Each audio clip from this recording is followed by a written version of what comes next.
Police say Henry Ruggs III was driving 156 miles per hour. This wasn't an accident. It was an inevitability.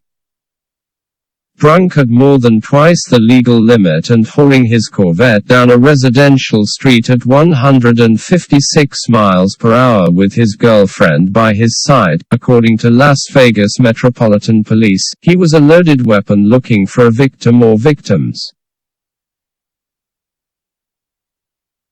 He found one, a 23-year-old woman in a Toyota RAV4 who was driving down Rainbow Boulevard, located about 5 miles west of the famed Strip, at 3:39 a.m.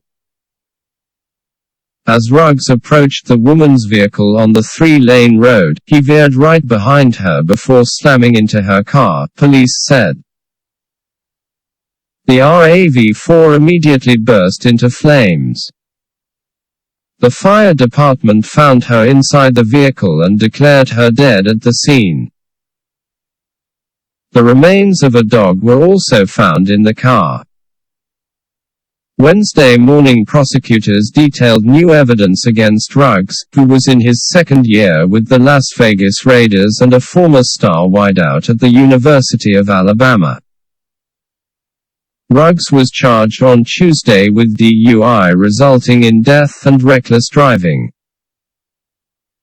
The first charge carries a penalty of 2 to 20 years. The reckless driving is up to 6 additional. The Raiders released their 2020 first-round draft pick hours later. In a preliminary court hearing, Chief Deputy District Attorney Eric Bauman painted a picture of a reckless 22-year-old, drunk amid a series of terrible decisions that resulted in grave consequences. Bauman said crash scene evidence and speed determining algorithms indicate that Ruggs was traveling 156 miles an hour about 2.5 seconds before impact. His car was at 127 miles per hour when its airbags deployed. I cannot recall a speed that high in my career on the bench, Judge Joe Bonaventure remarked, according to the Las Vegas Review-Journal. It is an almost unfathomable speed on a city street in a tightly packed suburban area of Las Vegas.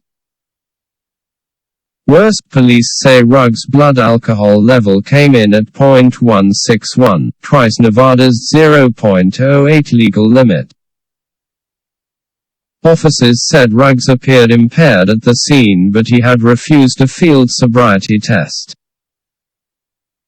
Video posted on Ruggs' Snapchat from earlier in the night reportedly showed him at a local Topgolf facility. A loaded gun was also found on the floor of Ruggs' car. Ruggs and his girlfriend sustained injuries that left them briefly hospitalized, but by Tuesday afternoon he was booked in Clark County Jail. On Wednesday, he appeared in court seated in a wheelchair, with a banged-up face and a neck brace. Bonaventure ordered a $150,000 bond and, if released, the highest level of electronic monitoring. Terms would include being prohibited from drinking alcohol and operating a motor vehicle. It was well below the $1 million bond that prosecutors sought. Regardless, Ruggs is in significant trouble. It is the worst set of circumstances I've ever seen in a DUI case, said Craig Murdoch of Murdoch Legal in New Orleans, where he has defended over 500 DUI cases. If the evidence prosecutors are bringing forward is accurate, there are few, if any, mitigating factors that can help him, Murdoch said. At this point, Ruggs can show only remorse and point to a previously clean record that might spare him from a sentence that pushes toward the maximum allowed. He has had no previous trouble with the law, and I would assume by the time he gets around to sentencing he'll be able to show a great deal of remorse, Murdoch said. But in the end I don't think that saves him.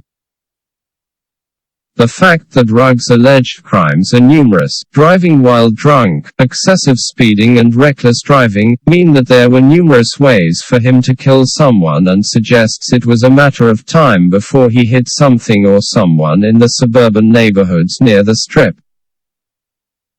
This wasn't an accident. It was an inevitability. In terms of football, Ruggs' once promising career is likely over. Known for his blazing speed on the field, the 12th overall selection of the 2019 NFL Draft had 24 receptions for 469 yards and 2 touchdowns this season for the Raiders. He was in the middle of a contract that paid him just over $4 million per year on average. While his attorneys have reminded that Ruggs is innocent until proven guilty in the eyes of the law, the eye-popping facts thus far presented and the horrific manner of death for the woman make even fighting these charges a challenge. Based on what we currently know, it would be very difficult, although not impossible, to try to argue this in front of a jury, said Chris Scott of the Christopher Scott law firm in Kansas City, who as a former prosecutor and current defense attorney has been on both sides of hundreds of DUI cases.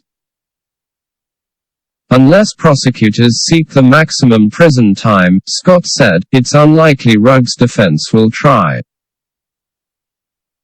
Even then, trying to seek any kind of advantageous plea deal will be a struggle due to the way the woman died, and the narrative prosecutors will be able to paint of an out-of-control professional athlete barreling through neighborhoods just waiting to kill someone.